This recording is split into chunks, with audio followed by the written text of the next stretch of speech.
In 1621, on an island above the Arctic Circle, so remote it barely appeared on maps, the burning began. It would not stop for 70 years. By the time it was over, 77 people had been executed in one of the smallest, most isolated communities in the world. Proportionally, nowhere in Europe lost more. And almost no one outside Norway knows their names. Hey, I'm Raven from Gravetide Studios. I came across the Vardø trials while I was going down a rabbit hole on the European witch hunts, and what stopped me was the scale of it relative to the size of the place. This wasn't a major city. This was a tiny fishing village at the edge of the known world, and they lost more people, proportionally, than almost anywhere else. That kept pulling at me.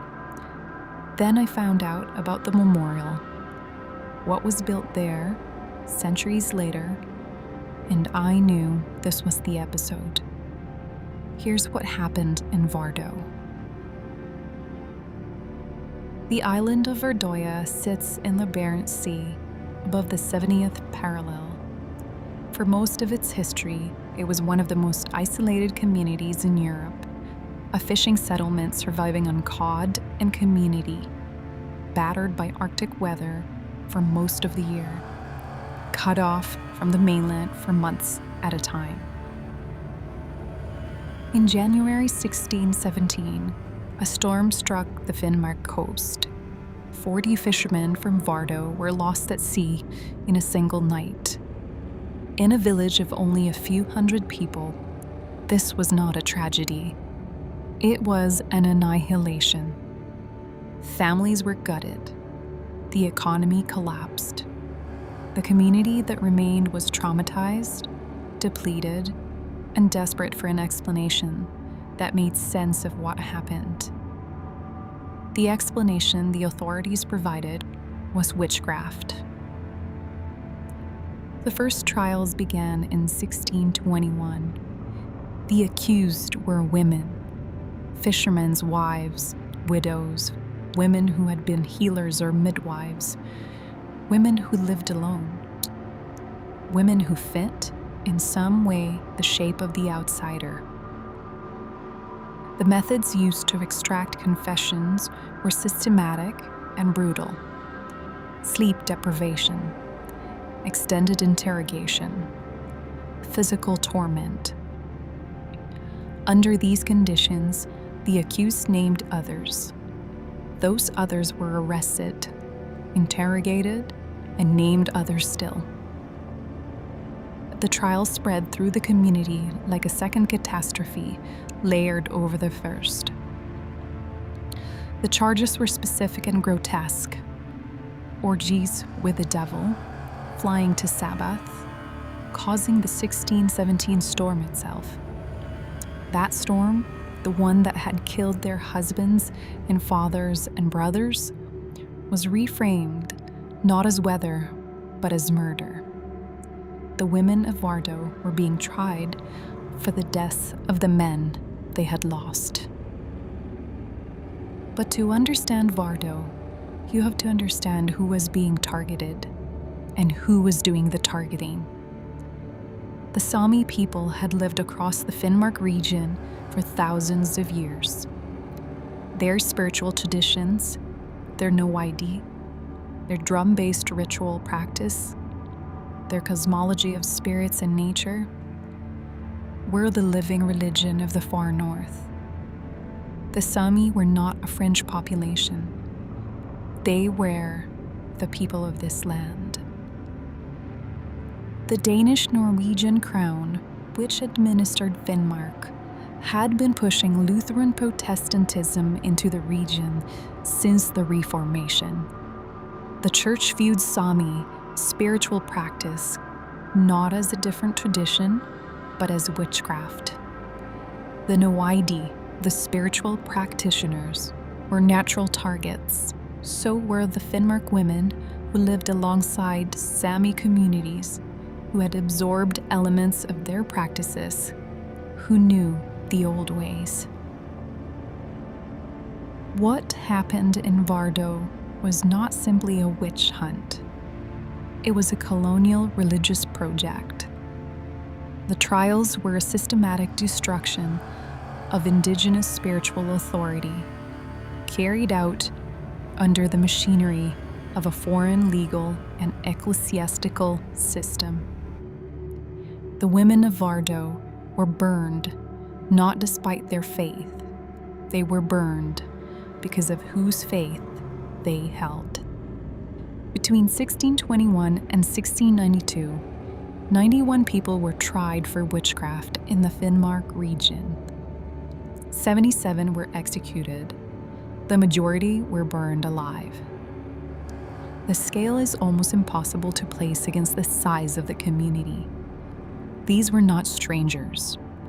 These were neighbors, mothers, grandmothers. The village watched, and then the village went on. Some of the accused died maintaining their innocence. Some confessed under torture and named others, setting the next wave in motion. A few recanted their confessions on the scaffold and were burned anyway. One woman, Ingeborg Ivisdatter, was accused, confessed, named her daughter. Her daughter was also burned, and there is no record of what Ingeborg said at the end. There is no record that anyone asked. The trials eventually stopped, not because the authorities concluded the accused were innocent, not because anyone intervened. They stopped as most of these things stop, because the supply of accusable people ran out, because the political winds shifted, because the machine eventually exhausted itself. The last execution in Vardø took place in 1692. The community rebuilt, the memory compressed. For centuries, the women of Vardø were a footnote in a larger history that Europe preferred not to look at too closely. A story about what religious authority and colonial power can do when applied to people who have no protection against either. In 2011, a memorial was completed on the site of the burnings. The Steilneset Memorial was designed by Swiss architect Peter Zumthor and French-American artist Louise Bourgeois. It is one of the most extraordinary pieces of memorial architecture in the world. A long suspended timber walkway, 91 windows, one for each person tried, each lit from inside. Walking its length, you pass each light. Each window carries a name and a record of what person was accused of and what was done to them. At the end of the walkway stands Bourgeois' contribution, a steel chair, a fire burning inside a mirror cage, 7 glass eyes staring outward. Unresolved, unforgiving. Not an explanation, a confrontation. Bourgeois died the year before the memorial was completed. It was among her final works. The memorial stands in one of the most remote locations in Norway, above the Arctic Circle, on an island that is cold for most of the year and dark for months of it. It does not try to redeem what happened. It does not offer closure. It just holds the names and keeps the light on. The Vardø trials are not well known outside Scandinavia. They don't have the cultural footprint of Salem. They don't appear in the standard histories. The women who died there were fishing wives and indigenous healers at the edge of the map that most of the world never looked at. but 77 people were burned on that island. Their names were recorded. The records survived. And now there is a light in each window, on the site where they died, in the dark above the Arctic Circle, burning through the night. That is the least that can be done for them. That is what was done. The Vardø witch trials.